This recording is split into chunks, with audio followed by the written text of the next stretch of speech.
হরে কৃষ্ণ। মহাপ্রসাদ চ্যানেলে আপনাদের সবাইকে স্বাগত। আজ আমি বানাবো নারকেলের ডিজাইনার সন্দেশ। আর আমার চ্যানেলের এই রকম আরও নতুন নতুন রান্না দেখার জন্য আমার চ্যানেলটি যদি আপনাদের এখনও পর্যন্ত সাবস্ক্রাইব করা না থাকে তাহলে সাবস্ক্রাইব করার জন্য অনুরোধ রইল। সাবস্ক্রাইব করুন আমার ইউটিউব চ্যানেলকে, আর তার সাথে বেল আইকনটি প্রেস করার পর অল নোটিফিকেশানে ক্লিক করুন আমার রান্না সবার প্রথম দেখার জন্য। তাহলে চলুন শুরু করি আজকের রান্না। নারকেলের সন্দেশ বানানোর জন্য আমি এখানে একটা বড় সাইজের নারকেলকে কুড়িয়ে নিয়েছি। কাপের মাপ অনুযায়ী এটা 2 কাপ পরিমাণ হবে। এখন আমি একটা মিক্সিং জারে নারকেল কোড়াগুলোকে দিয়ে দেব।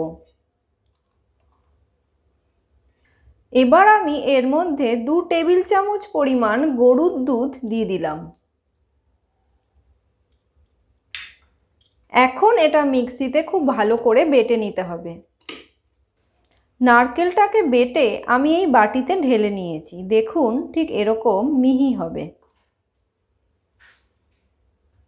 এখন আমি এখানে একটা কড়াই নিয়েছি। আমি কড়াইটাকে গ্যাসে চাপানোর আগেই এখানেই আগে সব কিছু একসঙ্গে মিশিয়ে নেব। কড়াইয়ের মধ্যে আমি প্রথমে নারকেল কোড়া যেটা আমি বেটে নিয়েছিলাম সেই নারকেল কোড়াটাকে দিয়ে দিলাম। এবার নারকেল কোড়ার মধ্যে আমি 1 কাপ পরিমাণ চিনি সেটাকে দিয়ে দিচ্ছি। তারপর আমি এখানে 1/2 কাপ পরিমাণ ক্ষীর, যেটা আমি বাড়িতে করে নিয়েছি, প্রায় 100 গ্রাম মতো হবে, সেই ক্ষীরটাকে আমি এর মধ্যে দিয়ে দিলাম। এবার হাতের সাহায্যে খুব ভালো করে কড়াইয়ের মধ্যে সব উপকরণগুলোকে মেখে নিতে হবে। এইভাবে কড়াইতেই সব উপকরণগুলো মেখে নিলে গ্যাসে দেওয়ার পরে এটা পুড়ে যাওয়ার সম্ভাবনা থাকবে না। কড়াইটাকে এখন আমি গ্যাসে বসিয়ে দিয়েছি। এবার গ্যাসটাকে আমি অন করে দেব। একদম লো ফ্লেমে এটাকে অনবরত নাড়াচাড়া করে যেতে হবে।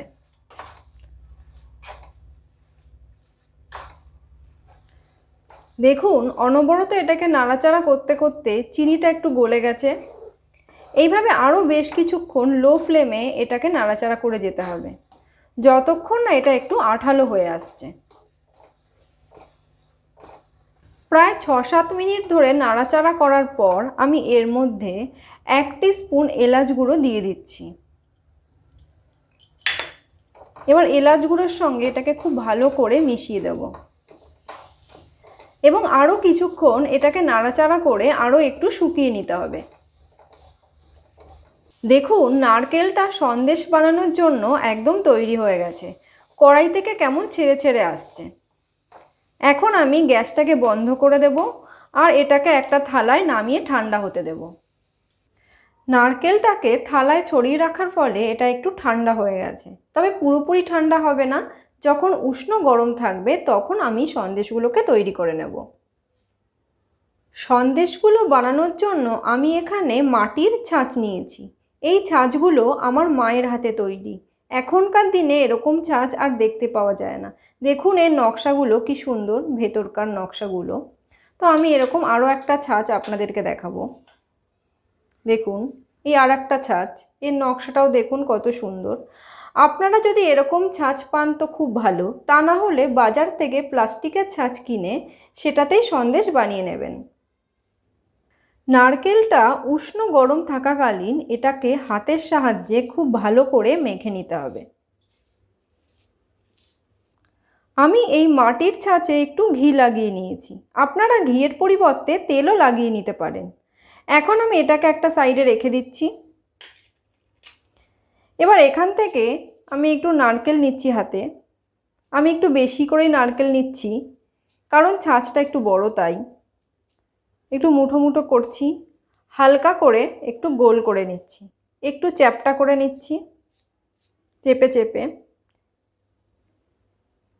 এবার এই মাটির ছাঁচের ওপরে আমি এটা রাখছি, রেখে হাত দিয়ে চেপে চেপে দিতে হবে, চারপাশে একটু হাত দিয়ে গোল গোল করে দিতে হবে, যাতে নকশাটা এই সন্দেশের মধ্যে খুব ভালো করে উঠে যায়।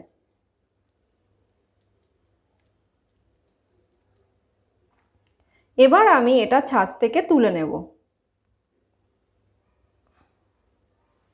দেখুন কি সুন্দর ডিজাইন হয়েছে।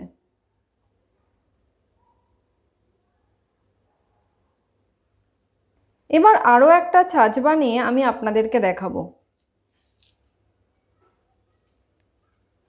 এটা একটু কম নিলাম, ছোট ছাঁচটাতে বানাবো, তাই একইভাবে হাতে একটু গোল করলাম, চাপলাম, তারপরে এই ছাঁচটার ওপরে দেব, দিয়ে এই ছাঁচটার আকারে নারকেলটাকে করে নিতে হবে চেপে চেপে।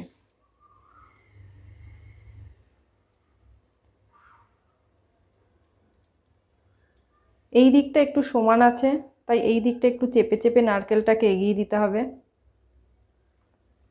আর ওপরের দিকটা একটু গোল আছে, তাই আঙুল দিয়ে ওপরের দিকটাকে গোল করে দিতে হবে, একটু হাত দিয়ে চেপে দিতে হবে যাতে নকশাটা খুব ভালো করে ওঠে।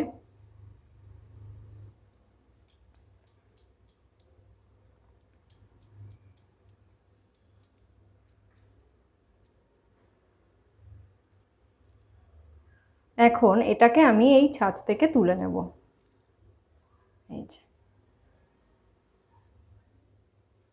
এবার আমি যাদের কাছে এরকম ছাঁচ নেই বা ছাঁচ পাবেন না, তাদের জন্য আমি একটা সন্দেশ হাতে তৈরি করে দেখাচ্ছি। একটু নিলাম, মুঠো করছি, আবার এটাকে পাকিয়ে পাকিয়ে গোল করে চ্যাপ্টা করছি। এবার হাত দিয়ে সাইডটা একটু জুড়িয়ে জুড়িয়ে দিতে হবে, যদি একটু ফেটে ফেটে যায়।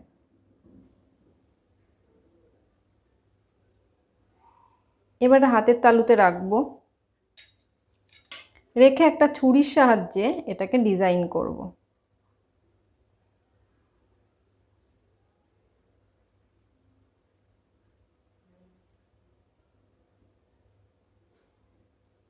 দেখুন ডিজাইন করেছি। এবার আমি এর মাঝখানে একটা কিশমিশ বসিয়ে দেব। তো যাদের কাছে এরকম ছাঁচ নেই, তারা ছুরিতেই এইভাবে নারকেলের সন্দেশ ডিজাইন করে বানিয়ে নিতে পারবেন। এইভাবে আমি বাকি সন্দেশগুলোকে বানিয়ে নেব। আমি এক এক করে সব সন্দেশগুলোকে তৈরি করে নিয়েছি। আজকে আমি আপনাদেরকে 3 ধরনের ডিজাইন করা সন্দেশ বানিয়ে দেখালাম। আমার এই সন্দেশের রেসিপিটি যদি আপনাদের ভালো লেগে থাকে, তাহলে এই ভিডিওটিকে লাইক আর শেয়ার করার জন্য অনুরোধ রইল। আর আমার চ্যানেলটি যদি এখনও পর্যন্ত আপনাদের সাবস্ক্রাইব করা না থাকে, তাহলে প্লিজ সাবস্ক্রাইব করবেন।